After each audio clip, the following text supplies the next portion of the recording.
Hi friends, welcome to my new mini blog. आज तो सुबह की क्लाउड किचन की शुरुआत मार्केट जाने से हो रही है, क्योंकि कल रात को ही मेरे पास चीज का सारा स्टॉक खत्म हो गया था और अब मैं कोई भी पिज्जा नहीं बना पाऊंगा। इसीलिए सबसे पहले मैं चीज का स्टॉक लेने मार्केट जा रहा हूँ। तो चलो सबसे पहले सुबह जाके क्लाउड किचन के लिए चीज का स्टॉक ले आते हैं, उसके बाद फिर अपनी जोमेटो पे आईडी ऑन करेंगे। हमारे क्लाउड किचन के आसपास कोई भी चीज का वेंडर नहीं है, इसीलिए मुझे चीज का स्टॉक लेने हल्द्वानी जाना पड़ रहा है। वैसे तो मुझे हल्द्वानी अपना ड्राइविंग लाइसेंस का भी एक और काम करने जाना था, तो मैंने सोचा दोनों काम एक साथ ही हो जाएंगे। मैं चीज का स्टॉक लेने ही आया था, तो मैंने सोचा ये चीज के वेंडर की एक स्टोरी भी आपके साथ शेयर करता हूँ। जैसे कि हम अपने क्लाउड किचन में सारा सामान घर से ही डिलीवर करते हैं, वैसे ही ये चीज के वेंडर ने भी कोई दुकान नहीं खोल रखी, बल्कि सारा सामान घर से ही सप्लाई करते हैं। ये जो शॉप वाले भैया ये मुझे एक और चीज बता रहे थे कि जब वो घर से शॉप खोलते हैं तो उन्हें रेंट नहीं देना पड़ता, साथ में लेबर कॉस्ट नहीं देनी पड़ती, इसीलिए फिर वो हमें सस्ते रेट पे सामान भी दे देते हैं, वो भी टॉप क्वालिटी और टॉप ब्रांड्स का। नेक्स्ट वीक से स्टार्ट हो रहा है फेस्टिव सीजन, जिसमें दशहरा, दिवाली, इसीलिए मैंने सोचा कि चीज का थोड़ा ज्यादा स्टॉक फिल कर लेता हूँ कि बाद में हमें कोई भी प्रॉब्लम ना आए कि फेस्टिवल में हमारा कुछ सामान खत्म हो गया और हमें अपनी आईडी ऑफलाइन करनी पड़ रही है। तो चलो अब जल्दी से सारा चीज का स्टॉक एक्टिवा में रख के घर ले चलते हैं और अब आपसे क्लाउड किचन पे जाके मिलूंगा। चलो अब आखिरकार मैं दिन की इतनी धूप में सारा सामान लेके घर पे पहुंच गया, तो चलो अब मैं फ्रिज में सारा सामान सेट कर देता हूँ। उसके बाद मैं जोमेटो पे अपनी क्लाउड किचन की आईडी भी ऑन कर दूंगा, क्योंकि सुबह से जोमेटो पे आईडी ऑफ हो रखी है। चीज का इतना सारा स्टॉक की वजह से तो मेरा पूरा फ्रिज ही फुल हो गया, पर आखिरकार मैंने जबरदस्ती फ्रिज में सारा स्टॉक घुसा ही दिया। तो चलो अब ऑर्डर आने की वेट करते हैं कि जोमेटो पे कोई ऑर्डर आएगा और हम अपना क्लाउड किचन का पहला जोमेटो का ऑर्डर बनाएंगे।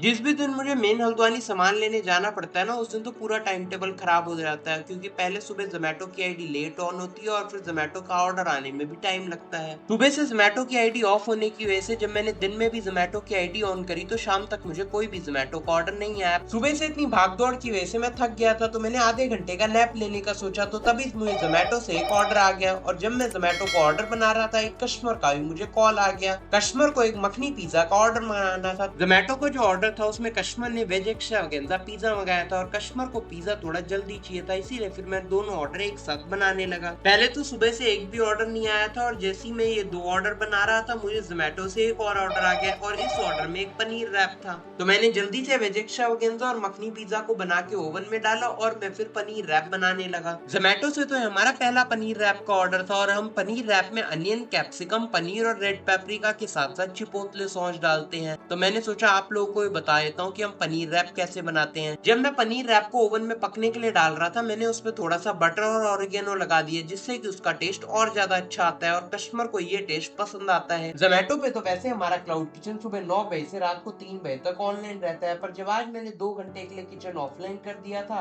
जब मैं मार्केट सामान लेने गया था, उसी वजह से कस्टमर्स को वेट ही नहीं था। और जैसे ही मैंने क्लाउड किचन ऑनलाइन किया तो जोमेटो के एक के बाद एक ऑर्डर आने लगे। कुछ समय बाद तो ऐसा भी हुआ कि हमारे क्लाउड किचन के बाहर 3-4 जोमेटो राइडर एक साथ खड़े हो रखे थे कि उनका ऑर्डर जल्दी से जल्दी तैयार होए। कभी कभार तो जोमेटो के राइडर लेट आते हैं, पर आज तो ऐसा हुआ कि जोमेटो के सारे राइडर्स टाइम पे आए थे, इसीलिए हमारे क्लाउड किचन के बाहर एक टाइम पे 3 से 4 जोमेटो राइडर खड़े हो गए थे। फिर मैंने अपनी फुल स्पीड से सारे ऑर्डर बना के सारे जोमेटो राइडर को दे दिया और हमारे सभी ऑर्डर कस्टमर्स तक टाइमली डिलीवर भी हो गए। पर एक जो पनीर रैप वाला ऑर्डर था ना, वो थोड़ा डिले भी हो गया था, पर जब मैंने बताया था आपको कि हम एक स्पेशल रेसिपी से पनीर रैप बनाते हैं, जिसकी वजह से कस्टमर ने हमें उस ऑर्डर में भी 5 स्टार रेटिंग दी। हमारे सारे ऑर्डर्स तो डिलीवर हो गए, पर जब मैंने फ्रिज खोल के देखा तो हमारा पिज्जा डो खत्म होने वाला था। तो चलो अब जल्दी से मैं पिज्जा डो भी बना लेता हूँ, ताकि कल सुबह कोई भी प्रॉब्लम ना हो। कुछ सब्सक्राइबर्स को हमारी पिज्जा डो की स्पेशल रेसिपी जाननी थी, इसीलिए मैंने सोचा कि आप लोगों को बता ही दूं कि नेक्स्ट हमारी पिज्जा डो की रेसिपी की वीडियो आएगी। और अगर आपसे वेट नहीं हो रहा पिज्जा डो रेसिपी वीडियो के लिए, तो आप जल्दी से कमेंट सेक्शन में कमेंट कर दें, तो मैं जल्दी से जल्दी पिज्जा डो की रेसिपी वीडियो भी शेयर कर दूंगा आप लोगों के साथ। तो चलो अब आपसे एक नई पिज्जा डो रेसिपी वीडियो के साथ मिलते हैं। Until that time, don't forget to like, share and subscribe. Thank you for watching the video.